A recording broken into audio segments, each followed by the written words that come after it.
This episode of Patty and Matty is brought to you by GoPro, cameras for action.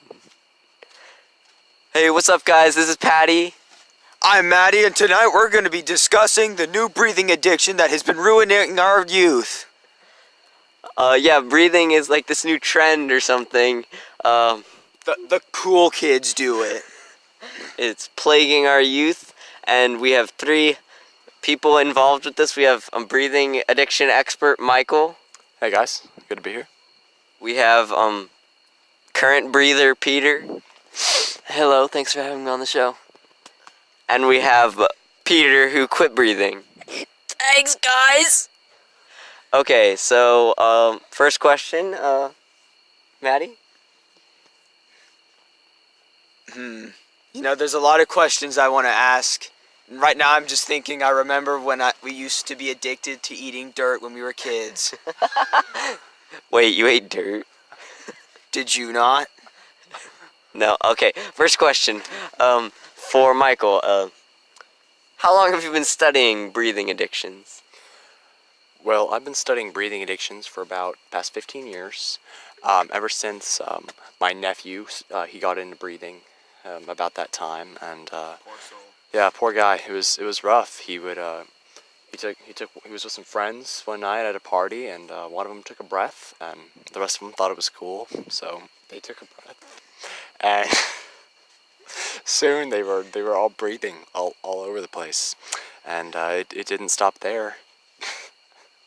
They just kept breathing. They even started breathing at school.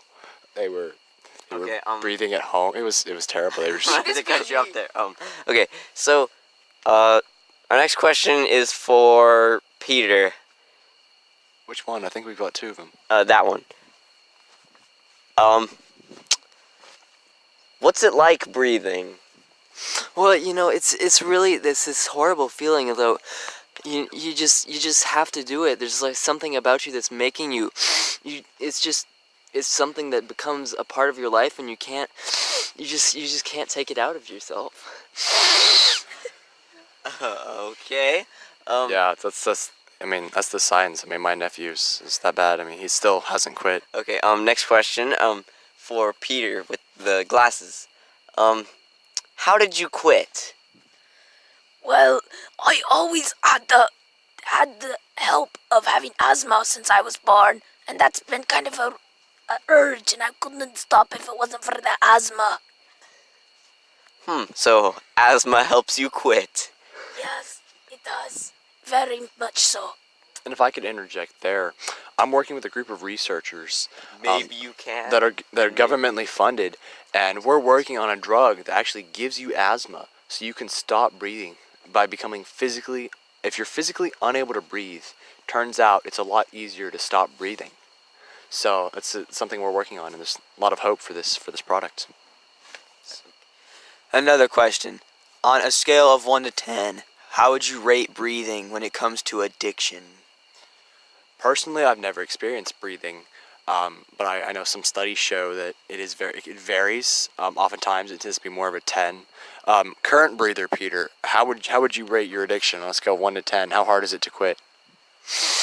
Well, it depends on the day, though. I mean, there are some days where I just can't fight that urge at all, and then there are other days where it's a little bit easier. I can go maybe like a minute or so between breaths, but you just can't take that out of your life just all at once, you know. And you heard it there. Said, you know, sometimes on a good day I can go a minute or so. I mean, that shows you how many breaths are taking a day, and each one just pumps more and more oxygen into your lungs. It's terrible. Okay. So Matty, do you have another question? Yes. Peter, how many breaths do you take now that you have stopped the breathing addiction? I assume you're now taking none, but how are you still alive? That is a good question, and oxygen, studies have shown, actually kills you. People can now live for thousands of years instead of only about 80. The average life has gone up so much since people have stopped breathing. You know, that's a good point. To go off of what he says, excuse me. To go off of what he says, a lot of the air that people are breathing is polluted air. This is especially bad in cities. I mean, the pollution is so rampant. And when you're not breathing that polluted air, you know, your lungs are not corrupted, and you can you can live so much better in a breath-free life. If you're not putting all that horrible oxygen into your body, you can, there's so much more health benefits. And Hey, what? I got a question in the sound booth. Yeah, what's up, Jacob? What does oxygen do to you that is bad? Good question, Steven. Now, you see, when you breathe in, you're taking in all the chemicals and stuff that's from the air around you, and you're putting it into your body. Like if you're outside in the country, then you've got all that dirt from the country, and you're breathing in all the dirt in the air, and you're putting it into your lungs. If you're in the city and you've got all those, you know, all this pollution from cars and all those gases from factories and things that are being released, I mean, just imagine breathing in all of that and putting it in your body. It's terrible. Looks like we got a caller. Hello? Hello, I am Vladimir. I would like to ask about breathing. I am addicted to breathing. What do you suggest? Well, Vladimir, it's an excellent question. Thanks for calling in. Well, I personally, as an expert, would recommend getting professional help. That's always good. Thank you for coming out about your breathing addiction. You need to get some help. You need to tell people about this. And if you stay online, our sound guy Godfrey will put you up with hook you up with some people that can get you helping. Godfrey, do we have a hotline going? Yeah, you have to call the number that Vladimir just called. So ask Vladimir. Okay, thanks. Hashtag Ask Vladimir. Okay, thanks, James.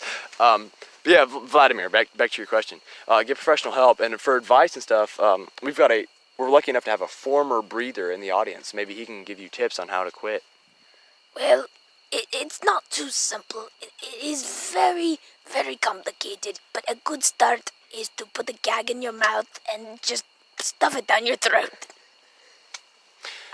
Yeah, Vladimir, one thing to go off that, what you can do is if you take really big bites at meal times and you try not to chew and you just let it swallow, that will actually help you by closing off your windpipes, and the food will block the air coming into your lungs, and you will be physically unable to breathe.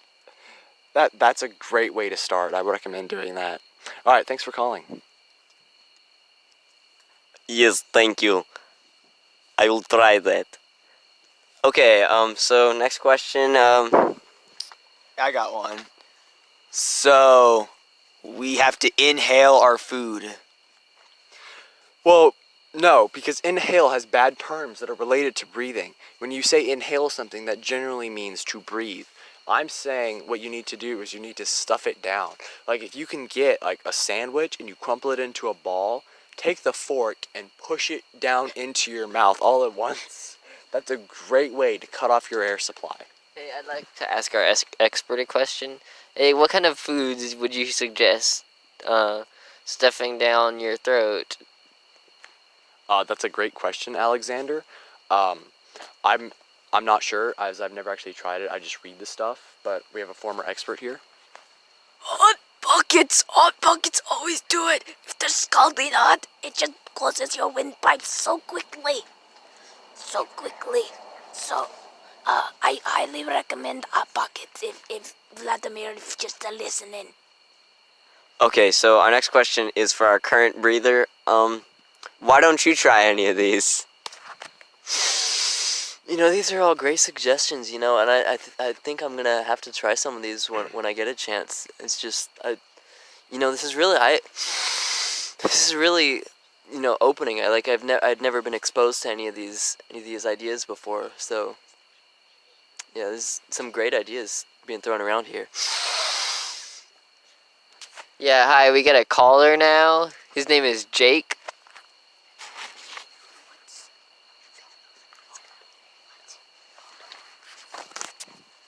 Hello? Hi, I'm Jake. I think we got interrupted there. The phone line's pretty bad. Hi, so I'm from Australia, you see, and we Australians, we really struggle with breathing. I mean, it is the worst, mate. I tell you, the people in the land down under, I mean, they know how to breathe, and they just breathe and breathe. It's terrible, man, I tell you. All right. So my question for Matty and Patty today is, if in fact you have a breathing addiction and you can't stop breathing, and you try the food, is there another kind of way aside from just stuffing your food down your throat that will keep you from breathing? I think I have a way for you to take a clothespin and plug your nose, and then tape your mouth shut, and that should help. Another time, people have been using for years and years is to take a rope, put it around your neck, and Okay, that's a little bit dark, but don't try that one. Yeah, Jake.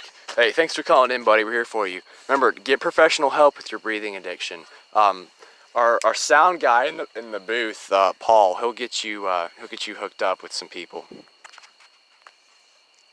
Great man Jeff is. Oh yeah, no, totally. Ben in the booth, great man. Yeah, so thanks for calling, Jake. All right, see you later, guys. Goodbye. Darn it! Okay, so we have a couple more minutes left. So one last question, Matty. I'm not sure if it'll be just kidding. Hey, keep it PG-13, man. Kids could be listening. Okay, Bob, do you have a question? No, I do not. I think I have a question. Would sewing your mouth shut help with the breathing addiction? Oh, that was a good one. no, it'll just cause you pain. You still have your nose. Yeah, like he said, new scientific studies have shown that actually you have two bodily orifices that you can breathe through. You've got the mouth, and you've also got what's called the nose on top of your body. It's between the eyes and the mouth. And studies show that if you close your mouth and you seal it, people can actually breathe through your nose. And that actually leads to two types of breathing. You can breathe in through your mouth and in through your nose. And I know our current breather knows all about that. You want to say something? Yeah, sure. I mean, I've experimented with both ways of breathing, both orally and nasally, and it's not enough to just wean yourself off of one. You have to go full in both at once, or it doesn't work, and you'll just get back on your old habits, you know. All right, thanks, Peter. Hey, a good way to describe, if you think you're struggling with a breathing addiction, but you don't know for sure, there's some good signs, such as you feel the urge to breathe, and if you don't breathe, you feel a burning sensation in your chest and lungs. If not breathing makes you feel lightheaded or start to see spots, those are signs that you might have a breathing addiction if you're constantly having to take breath to avoid those symptoms.